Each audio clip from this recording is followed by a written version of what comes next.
365 대화를 위한 성경 통독 시간입니다. 8월 25일 237일 차입니다.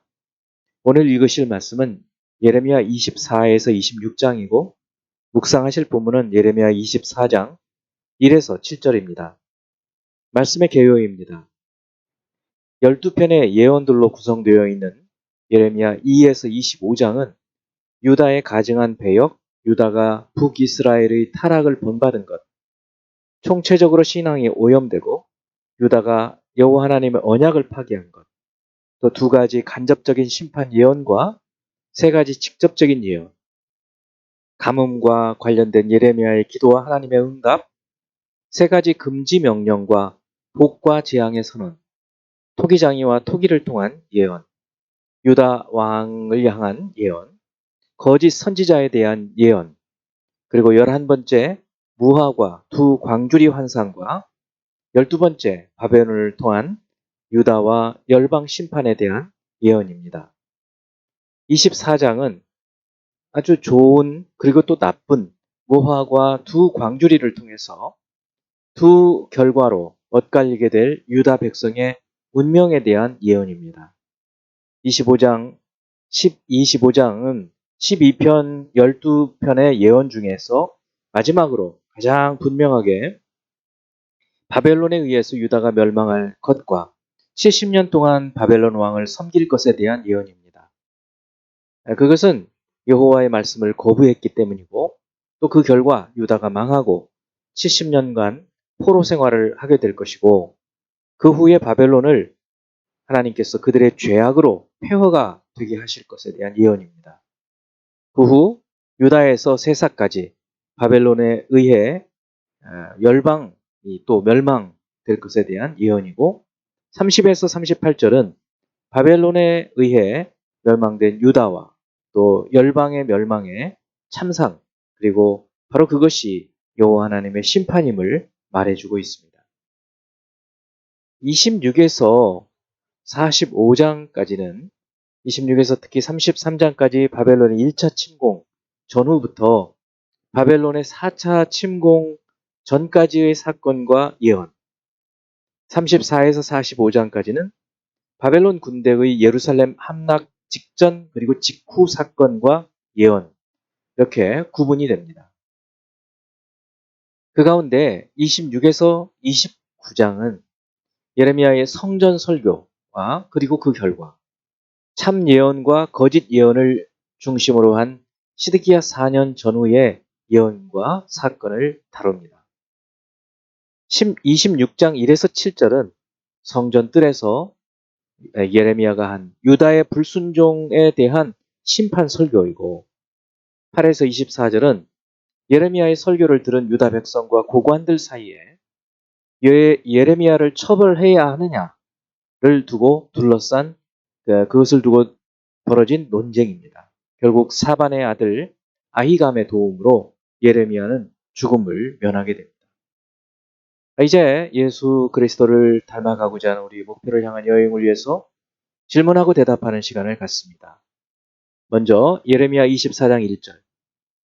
바벨론의 느부갓네살 왕이 유다 왕 여호야김의 아들 여고냐와 유다 고관들과 목공들과 철공들을 예루살렘에서 바벨론으로 옮긴 후에 여호와께서 여호와의 성전 앞에 놓인 무화과 두 광주리를 내게 보이셨는데, 자, 이 24장은 언제, 어디에서, 누구에게, 왜 주신 말씀일까요?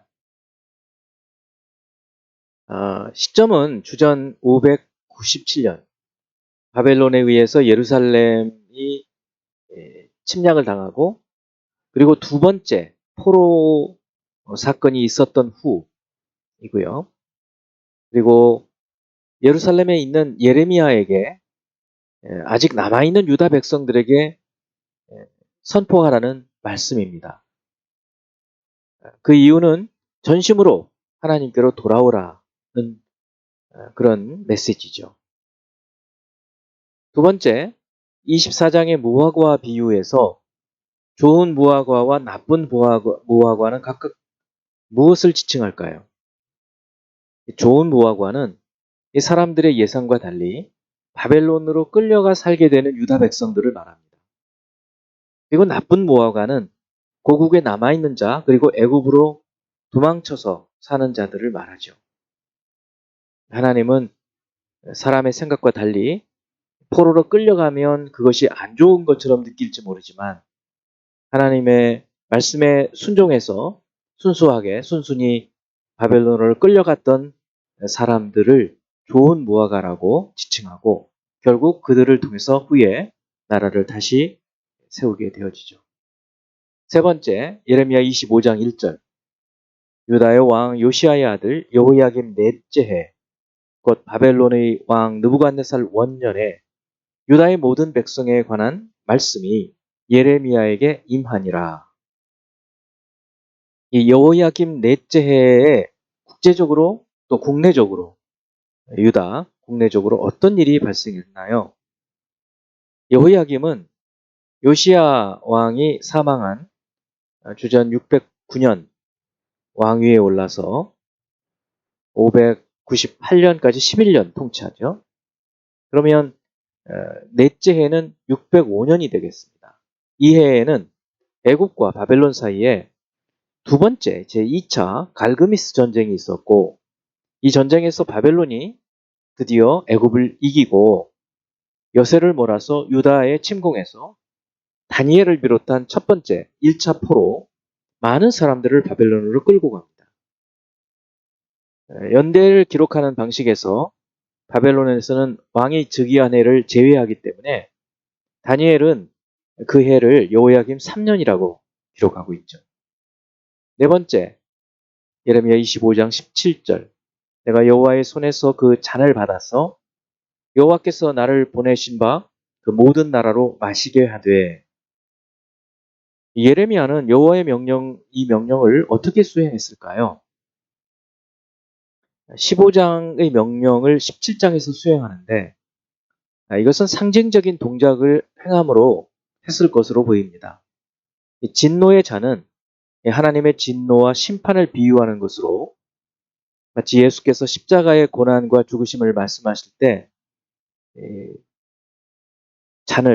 잔을 내게서 옮기시옵소서 이렇게 말씀하시죠. 그래서 이 진노의 잔을 마신다는 것은 하나님의 심판을 받는다는 것을 의미합니다. 그리고 예레미야가 열방에게 여호와의 진노의 잔을 마시게 했다는 것은 각국을 다니면서 예언한 것이 아니라 예루살렘에서 각 열방을 향하여 잔을 내밀고 아마 여호와의 말씀을 선포하는 그런 상징적인 행위를 했고 그것을 사람들이 아마 목격을 했을 것입니다. 다섯 번째 26장 18절. 유다의 왕 히스기야 시대에 모레셋 사람 미가가 유다의 모든 백성에게 예언하여 이르되 만군의 여호와께서 이와 같이 말씀하셨느니라. 시온은 밭같이 경작지가 될 것이며 예루살렘은 돌 무더기가 되며 이 성전에 사는 산당의 숲과 같이 되리라 하였으나 미가 선지자의 이 예언의 출처는 무엇이고 미가 선지자는 어느 시대에 활동한 선지자인가요?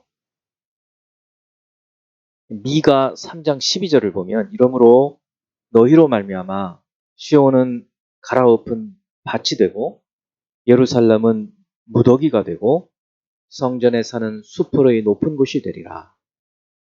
이런 말씀이 있죠. 미가 선지자는 이사야와 동시대 주전 740년경부터 700년경 활동했었죠. 그런 선지자였습니다.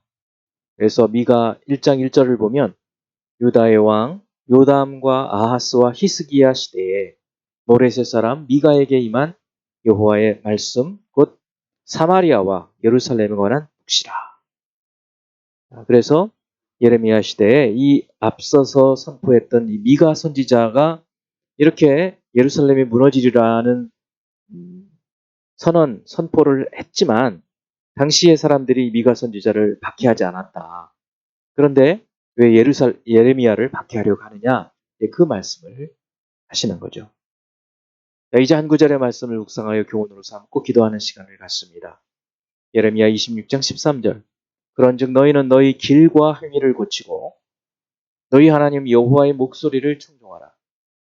그리하면 여호와께서 너희에게 선언하신 재앙에 대하여 뜻을 돌이키시리라.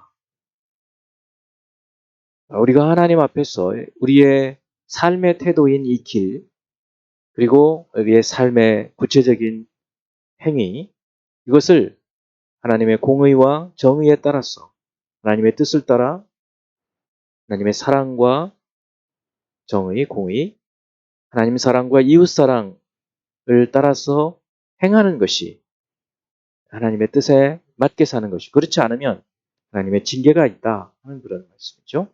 기도하겠습니다. 하나님 아버지, 거듭거듭 유다에게 선포하시는 말씀을 그들이 마음을 강팍하게 하여 말씀을 듣지 않고 결국은 우리가 알듯 유다의 역사로 바벨론으로 포로가 되어갔던 시대를 보면서 지금 우리에게 주께서 거듭거듭 말씀하시는 말씀에 우리가 어떻게 반응하고 어떤 삶의 길과 행위를 하고 있는지 돌아보기 원합니다.